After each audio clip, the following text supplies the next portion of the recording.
Hi, welcome to the first video on this channel.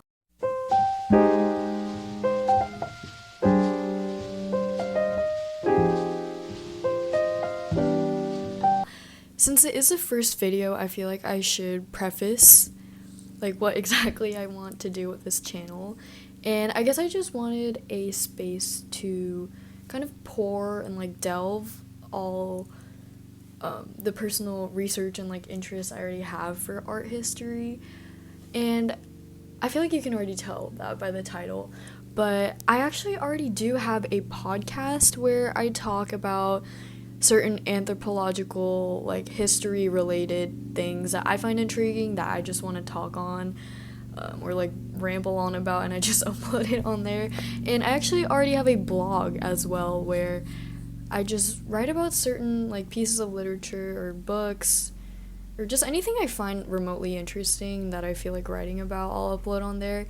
But I wanted to start a YouTube specifically because on my podcast I can't really talk about anything art curatorial related or painting related or anything really visual because I can't incorporate any visual imagery into a podcast because you're just listening to my voice. And it's kind of hard to imagine some of the things I'm talking about, especially if I'm talking about something very specific. So I just thought creating a channel about this would kind of combine both the blog aspect and the podcast that I already have. So I just thought it would be really interesting. And I don't know, I have no intentions, serious intentions with this. I just wanted a little bubble in my digital footprint where I have this, I guess. Growing up, I've just always had this weird obsession with time period romance. Anything romantic and time period related, I loved it. Still to this day, I remember watching Pride and Prejudice for the first time when I was 13. It is still my favorite movie to this day. Best movie ever, don't argue with me on this. But anything just time period love related, I was so obsessed with. I remember when I was little growing up, past 10, the normal kids would go on Cartoon Network and watch Adult Swim or something, but I would always change the channel to BBC because they always had this really specifically niche show that played after 10 about this young woman who was living in the Palace of Versailles when she was 14, and it just followed her life, and I was just so obsessed with it. I wanted to be her so bad. I would wake up late every morning to school just to watch this really probably underfunded BBC time period show. But I don't know, I just thought it would be really memorable to do my first video on the channel about something Victorian time period related. I don't know, I just love it so much. I personally am really drawn towards unconventional jewelry. I'm actually wearing some of my favorite pieces of jewelry right now. I got this ring at a flea market, and the lady actually told me it was true Victorian antique.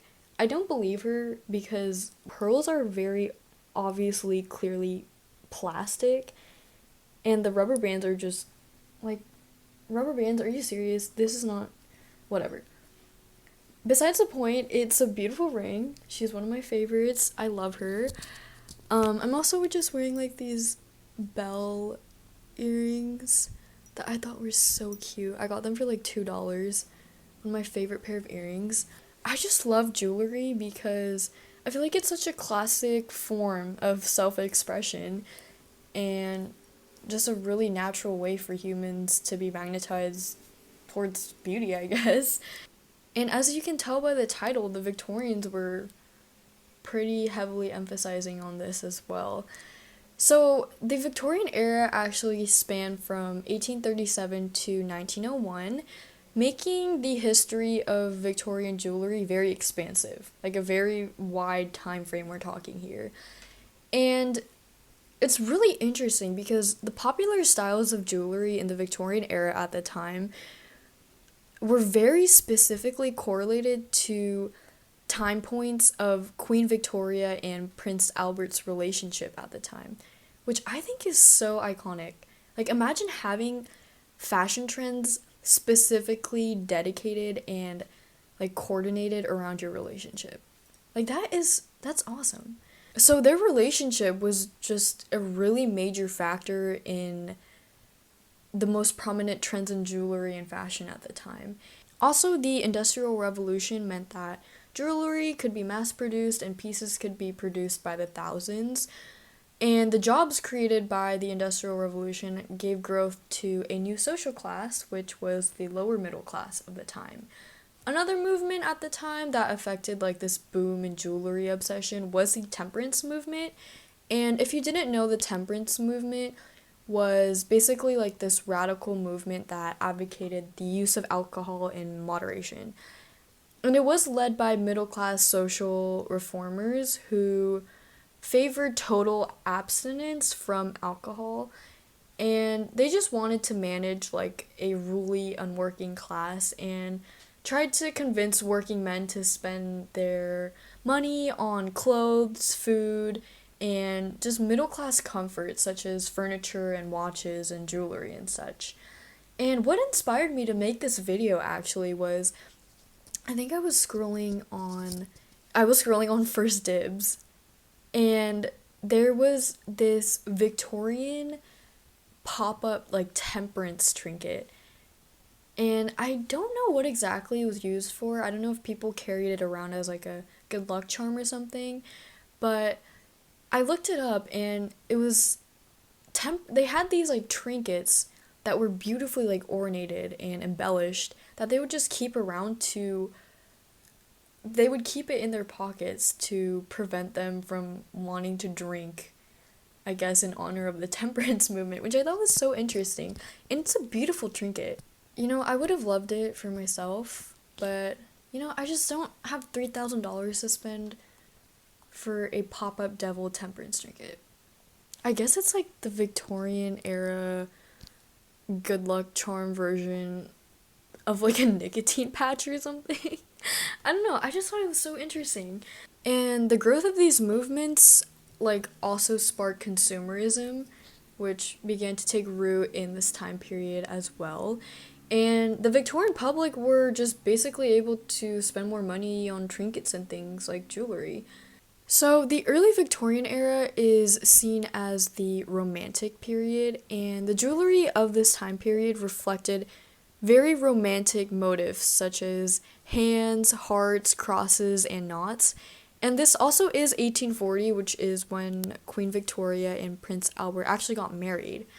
So all of these themes were very common in engagement rings and other jewelry at the time because, all these symbols, they symbolized the eternal bond between two people, basically. And it does make sense because hands have such a general broad meaning. They can mean so many things. They can mean strength, loyalty, or friendship. And in the Victorian sense, as we're talking about right now, two clasped hands actually represented friendship in the Victorian times, which I thought was really cute. This romantic revolution for Victorian jewelry at the time also turned a lot to nature for inspiration. Like floral motifs were very popular. The idea of perfection within these pieces of jewelry were also very prominent. Like every leaf and every petal was like perfectly symmetrical, rigid, very idealistic. So Romantic Revolution jewelry actually shared a lot of aesthetic similarities with ancient Greek jewelry or ancient Egyptian jewelry or medieval jewelry, but what set it apart was that Victorian jewelry at the time displayed this desire to romanticize the past, as well as taking influence from like these foreign cultures, styles, and motives, and basically just combined it all into one as their own. One specific type of jewelry that I thought was really beautiful and cute was this style of jewelry that popped up that was called acrostic jewelry. And the creativity in the Victorians is basically how they expressed emotions regarding the gemstones and the jewelry they would give to one another. They would exchange pieces of jewelry with specific gemstones that would spell out the word of what they were trying to convey to the other person. Like, for example, a message of dearest would be spelled out in a sequence of gemstones with a diamond, an emerald, an amethyst, a ruby, emerald, sapphire, and topaz, and it would just be arranged in that manner to spell out the word. And I think that is so cute and creative. I do believe it is something that is still done now, but I just don't see it a lot, but I think we should bring that back. Another super common romantic nature-related theme in this period was birds or flowers and snakes. And during the Victorian period, snakes were viewed very different to the deceptive creatures that we kind of symbolize them as now. Instead, in that time period, snakes were actually considered a symbol of eternity. And in jewelry prominently featuring snakes, kind of like represented a promise to be in love with each other, which I also think is very romantic. So now I'm going to kind of transition into talking about the Middle Victorian era, and it's usually referred to the Grand Period. So in this period, lockets were very prominent, places to store pictures of loved ones. Rope designs also became very popular in the jewelry, probably like due to its like intertwined pattern, which makes sense. Maybe suggesting a strong bond between two individuals. So out of those, I would say lockets were basically the most favored form of jewelry by the Victorians. They were just used to keep a loved one close to the heart and remember those who had passed on. You could include a lock of hair, a picture, or a written message to be kept in the locket's compartment. Engravings of names and important dates were also really common, and still are common today, like if you have a locket yourself. Hair albums too at this time were pretty popular. They would contain like collections of woven hair from past family members, and hair wreaths were crafted by families and considered like cherished works of art. And although like today it's still common for maybe a parent to save a lock of their child's hair, you know, this practice of wearing someone else's hair today is a little bit strange, but I don't know, I think it's beautiful. I think it kind of reflects this ongoing desire to maintain a connection beyond death with someone, just to have like a piece of their hair. And like the intimate piece of hair just kind of keeps their presence, you know, like tangibly close. Prince Albert as well was hugely influential in the jewelry world. He would famously wear a very heavy gold watch chain, which actually led to the chain being called an Albert watch chain, and a name that is still used today. Unfortunately, in 1861, Prince Albert passed away, and having been so devoted to her husband, Queen Victoria actually entered a deep phase of mourning. She would wear all black, and her jewelry also took a very dramatic turn. The Victorian public was deeply invested in their queen, so the trend of mourning jewelry like peaked in this time period. Popular gemstones during this time were agate, onyx, jet, and other darker shaded gemstones. Like the darker subdued gems kind of reflected one's sorrow with subdued beauty in a sense.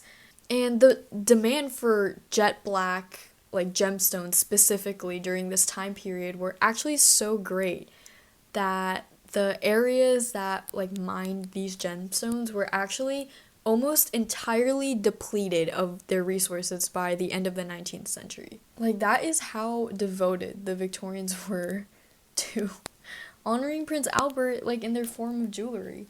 The late Victorian era is referred to as the aesthetic period, and it reflects the beginnings of Queen Victoria's shift away from the mourning period. This era is known to be an era of art for the art's sake, meaning that a variety of art forms featuring intricate details or finery didn't really have any great significance or great meaning behind it and was just purely worn for aesthetic purposes. Jewelry from this time period became a lot daintier, it became a lot smaller and a lot lighter and just a lot more compatible to carry around. Turquoise was an especially popular gemstone in this time, and Often as an alternative to pearls, it was used mostly to create circular forms to border larger gemstones. So, since larger and heavier jewelry items were a lot less popular, smaller items covered in beautiful stones, such as diamonds or opals, kind of found new life in this era.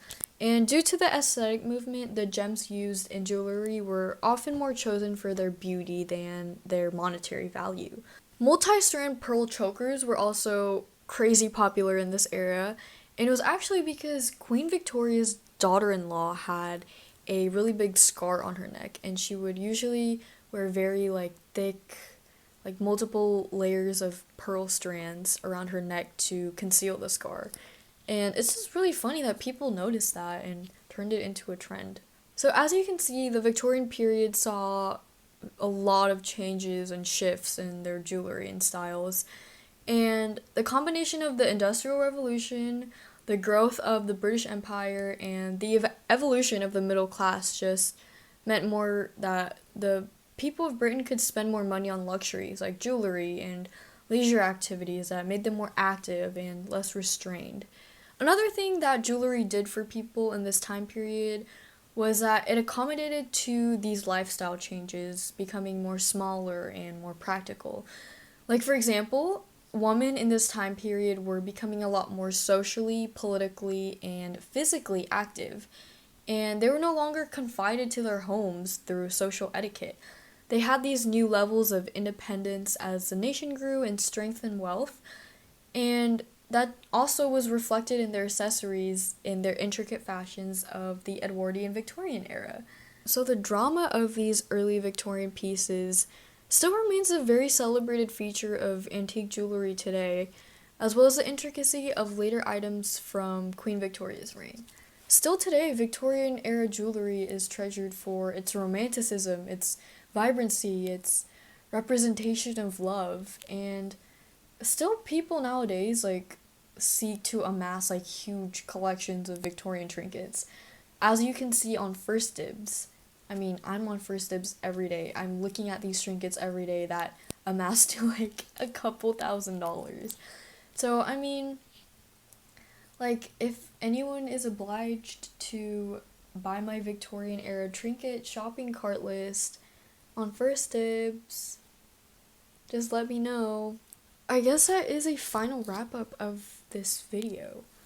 It's really funny because you can tell the time progression from when I recorded this, because I'm pretty sure at the beginning of the video was really light. Now the sun went down and it's super dark in here. But, I hope you learned something. I hope you enjoyed. And if you did, watch out for the next one. In the meantime, you can go on First Dibs and make an account and spiral scroll through Victorian era trinkets like I do every morning. Highly recommend. Watch out for my next video. Thanks for watching.